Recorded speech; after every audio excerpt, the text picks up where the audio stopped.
اور وہ جب اسکیلنگ کے بعد نکلتا ہے تو وہ ایریا سینسٹیو ہوتا ہے. یہ ٹرانزینٹ ہے, بہت تھوڑے سے ٹائم کے لیے ہوتا ہے اور دانت آٹومیٹکلی ریکور کر جاتا ہے دوبارہ.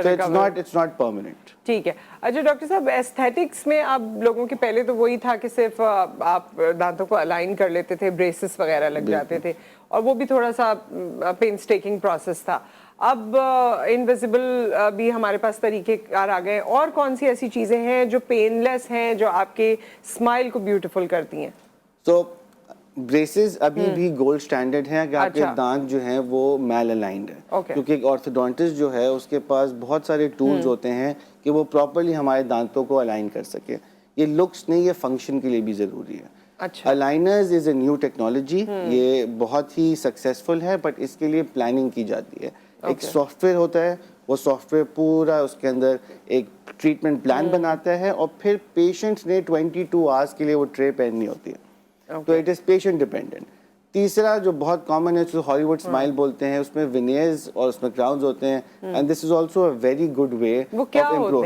اس میں آپ کے دانت کے ایک سرٹن اماؤنٹ کو ہم ریڈیوس کرتے ہیں اور پھر لیب کو بھیجتے ہیں, جہاں پہ ڈیجیٹل ٹیکنالوجی کے تھرو آپ کی اسمائل ڈیزائن ہوتی ہے سافٹ ویئر کے اوپر. اور پھر ایک سیرامسٹ جو کہ جس کا کام ہی دانت کو بنانا ہے, وہ آپ کے دانت کو ڈیزائن کرتا ہے, آپ کے فیس, آپ کے دانت, آپ کی سب چیزوں کے حساب سے.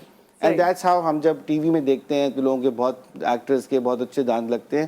It's because someone has designed their smile in a certain way. اور تو وہ کھانے پینے میں وہ بالکل نارمل ہوتا ہے. آپ اب سے ایپل بھی کھا سکتے ہیں, آپ اپنا نارمل برگرز بھی بائٹ کر سکتے ہیں, you can eat everything, آپ سب کچھ کھا سکتے ہیں اس کے ساتھ. دنیا کہاں سے کہاں چلی گئی, بہت آگے چلی گئی, بہت آگے. یہ لوگ کرواتے ہیں بہت کامنلی. ایکٹرز ایکٹریسز کے علاوہ کی بات کر رہی ہوں میں. ایوری ڈے لوگ اب آتے ہیں ود obviously ملک کے حالات it makes a difference, but generally speaking لوگ اپنے aesthetics کے بارے میں اتنے کیئرفل ہو گئے ہیں اب کہ they walk in and say we want a nice smile. and بہت سارے لوگ ہیں جو اپنے ڈاکٹر کو ٹرسٹ کرتے ہیں کہ we want you to give us a nice smile. تو ڈاکٹر کی اسکل اس پہ بہت ڈیپینڈ کرتی ہے کہ وہ کس طرح ان کی اسمائل کو ڈیزائن کرتے ہیں. اچھا, لیزرز ان ہوئے ہیں ہماری ٹریٹمنٹس میں, ڈینٹل بہت زیادہ. میرا ماسٹر جو ہے وہ لیزرز کے اوپر ہی ہے. سو لیزرز جو ہیں وہ اب آہستہ آہستہ پاکستان کے اندر بہت کامن بھی ہوتے جا رہے ہیں. بہت ساری کمپنیز ہیں جو اس کو پراپر چینلز کے تھرو امپورٹ بھی کر رہی ہیں, اینڈ بہت سارے ڈاکٹرز ہیں جو ٹریننگ کے ساتھ اس کو اپلائی کر رہے ہیں. اس کی لمیٹڈ ایریاز آف انٹرسٹ ہیں, لیکن وہ اس کے اندر بہت زیادہ ایڈوانس. تو لیزر کس چیز کے لیے یوز ہوتا ہے؟ جیسے میں سوچتی ہوں کیوٹیز وغیرہ میں اتنا لوگوں کو درد ہوتا ہے, یا روٹ کنالز لوگ کرواتے ہیں, بڑا پینسٹیکنگ سا لگتا ہے نا, پھر ڈفرینٹ سٹنگز ہیں آپ کی, ملٹیپل سارا کچھ. اگر لیزر ہو تو پھر آپ کو پتہ ہی نہ چلے. بالکل نہیں, لیکن کاش اتنا اچھا ہوتا. اتنا اچھا نہیں ہے, اتنا ایڈوانس ہم ابھی نہیں ہوئے, بٹ ہم نے پین کو ریڈیوس کرنے کی بہت نئے طریقے آئے ہیں. بٹ لیزرز جو ہیں وہ کٹنگ میں بہت ایفیشینٹ ہے. جہاں پہ بلیڈ یوز ہوتی تھی وہاں لیزرز نے اس کو اوورٹیک کر دیا ہے. ہیلنگ میں بہت امپروومنٹ ہے. تو جو ہیلنگ آپ کی 15-20 دن میں سرجری کے بعد, دانت نکلنے کے بعد ہونی تھی, وہ لیزر سے ایکسیلریٹ ہو کے 10 دن ہفتے کے اندر بھی کمپلیٹ ہو جاتی ہے. اور وائٹننگ جو کہ آج کل بہت لوگوں کو شوق ہے, تو لیزر وائٹننگ جو ہے وہ بہت ہی اچھا طریقہ ہے دانتوں کو سفید رکھنے کا. اور جو آپ نے کہا کہ دوسرے طریقے آ گئے ہیں جس میں کچھ گیس کا بھی آپ ذکر کر رہے تھے, لوگوں کو ریلیکس رکھنے کے لیے. بہت سارے لوگ بڑے پریشان ہوتے ہیں کیونکہ ایک چیز منہ میں ہے اور اسی میں انجیکشن جا رہا ہے, اسی میں ساری چیزیں جا رہی ہیں, تو وہ آپ کے لیے انزائٹی بھی کریٹ کرتی ہیں. تو دنیا بھر میں گیس کا نام ہے, اس کا نام ہے لافنگ گیس کامنلی کہتے ہیں, اور دوسرا میڈیکل نیم ہے نائٹرس آکسائڈ.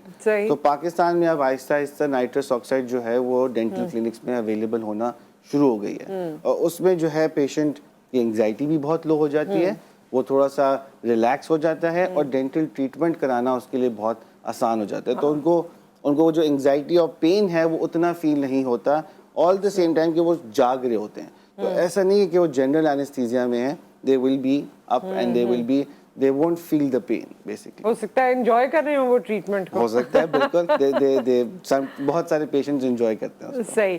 سو یہ الائنرز کی جو ہم نے بات کی تھی, انویزیبل الائنرز, یہ کتنے عرصے میں آپ کو رزلٹ دے دیتے ہیں؟ یہ سافٹ ویئر ہے, ایک AI بیس سافٹ ویئر ہوتا ہے جو کہ ڈیزائن کرتا ہے, but approximately as low as 6 to 8 months, and maximum بھی جاتا ہے تو 16 months کے اندر ٹریٹمنٹ کمپلیٹ. یہ کنونشنل بیسس سے زیادہ جلدی آپ کو ریزلٹس دیتا ہے, بٹ کیس پہ ڈیپینڈ کرتا ہے. تو ڈاکٹر صاحب اور ایسی کون سی چیز ہے جو ڈینٹسٹ کے پاس آ گئی ہے علاج کے حوالے سے؟ کیونکہ بہت ساری یہ تو کامن چیزیں ہیں، کامن پرابلمز ہیں جو میں نے آپ سے پوچھے، لیکن کوئی اور ایسا طریقہ آ گیا ہو، کوئی نیا علاج ہے، کوئی نئی چیز جو انٹروڈیوس ہوئی ہے؟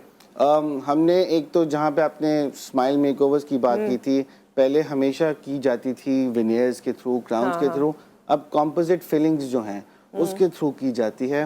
یہ ایک economical, it's 4 times less costly as a regular veneer, اور اس میں جو ہے پیشنٹ کے نیچرل دانتوں کو ٹرم نہیں کیا جاتا. تو یہ ایک نیا طریقہ آیا ہے. لیزرز انوالو کی گئی ہیں جو ہمارے پیشنٹ جن کو ڈرائی ماؤتھ کی پرابلم ہے، جو کہ جن کا منہ میں سلائیوا نہیں بن پاتا، تو لیزرز ان کو استعمال کی جاتی ہیں ان کا سلائیوا کو انہینس کرنے کے لیے. آرٹیفیشل سلائیوا نہ بننے سے کیا پرابلم ہوتی ہے؟ تو پیشنٹ جن کو خدا نخواستہ کینسر ہوا ہو، یا جن کی ریڈیشن ٹریٹمنٹ ہوئی ہو، ڈائبٹیز کے مریض جن کا منہ بہت ڈرائی ہو جاتا ہے، بہت اولڈر جنریشن آف پیشنٹ جن کے منہ بہت ڈرائی ہو جاتے ہیں، جن کی اسکن ڈرائی ہوتی ہے، تو ان کے سلائیوری گلینڈز ہوتے ہیں جو تھوک بنانا چھوڑ دیتے ہیں. تو لیزر جو ہے ان سلائیوری گلینڈز کو دوبارہ سٹارٹ کرتی ہے. اس کا ٹائم ہے 6 سے 7 ہفتے لگتے ہیں، پر اس میں ہم نے بہت امپرووڈ ریزلٹس دیکھے ہیں. نہیں، میرا مقصد یہ بھی تھا آپ سے پوچھنے کا کہ آپ بتائیے کہ یہ سلائیوا یا تھوک ضروری کیوں ہے؟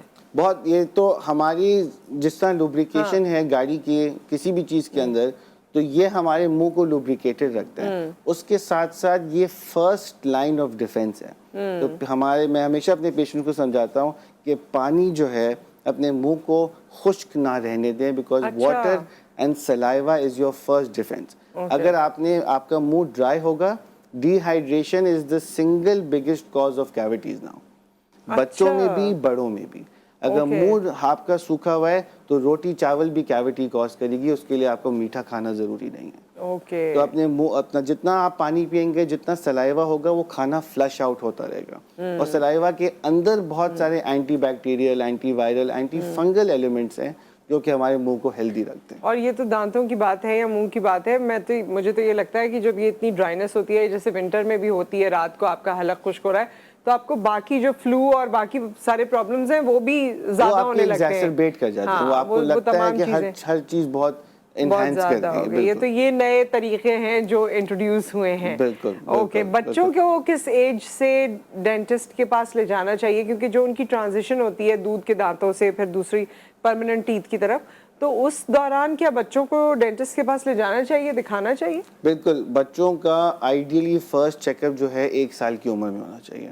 1 سال کی عمر میں سوچ میں بھی نہیں ہے، یہ سوچ میں بھی نہیں ہے. ہاں، ہم لوگ اس کو بولتے ہیں کہ اس وقت بیبی کے صرف کچھ دانت یا دانت نہیں بھی آئے ہوتے، تو ایٹ لیسٹ ڈینٹسٹ کو یہ آئیڈیا ہو جاتا ہے کہ اس بچے کے دانت ٹائم پہ نکلیں گے یا دیر سے نکلیں گے. اوکے. دوسرا، اس کا ہر 2 سے 3 سال کے بعد ایک چیک اپ ہونا چاہیے، تاکہ وہ ٹرانزیشن جو 6 سال میں سٹارٹ ہوتا ہے وہ 12 سال کی عمر میں کمپلیٹ ہوتا ہے. تو 6 سے 12 میں ڈینٹسٹ کے پاس ہر سال ضرور جائیں، تاکہ وہ یہ دیکھ سکے کہ جو دودھ کا دانت ہے وہ صحیح ٹائم پہ گرا ہے، کیا پرماننٹ دانت آ رہا ہے، مسنگ ہے یا کہیں پھنس گیا ہے. تو وہ ایکس ریز کرتے ہیں، وہ جنرلی چیک کرتے ہیں اور پیرنٹس کو گائیڈ کرتے ہیں تاکہ فیوچر میں ڈینٹل پرابلم بھی کم ہو اور بریسز کی ضرورت بھی نہ پڑے. صحیح. سو ود دیٹ بہت بہت شکریہ ڈاکٹر دانیال آپ کا، آپ نے تشریف لائے اور بڑی اچھی آپ سے باتیں ہم نے آج سیکھی ہیں، سنی ہیں. ہوپ فلی اور اس طرح بہتر چیزیں ہوں گی. اینڈ آئی تھنک جو آج کے اس پورے ڈسکشن میں جو سب سے امپورٹنٹ پوائنٹ تھا، امپورٹنٹ پوائنٹ تو بہت سارے تھے، لیکن آپ کی فائنینسز کو اگر سامنے رکھتے ہوئے، تو وہ جس طرح ڈاکٹر صاحب نے بتایا کہ آپ ان یونیورسٹی ہاسپٹلز میں جا سکتے ہیں جہاں پر ینگ ڈاکٹرز موجود ہیں اور وہ بھی آپ کو بہت اچھی سروسز دے سکتے ہیں. ود دیٹ ایک بریک آ گیا، بریک کے بعد واپس آتے ہیں اور جمعے کے حوالے سے جو ہماری پلاننگ ہے وہ آپ کے سامنے پیش کریں گے.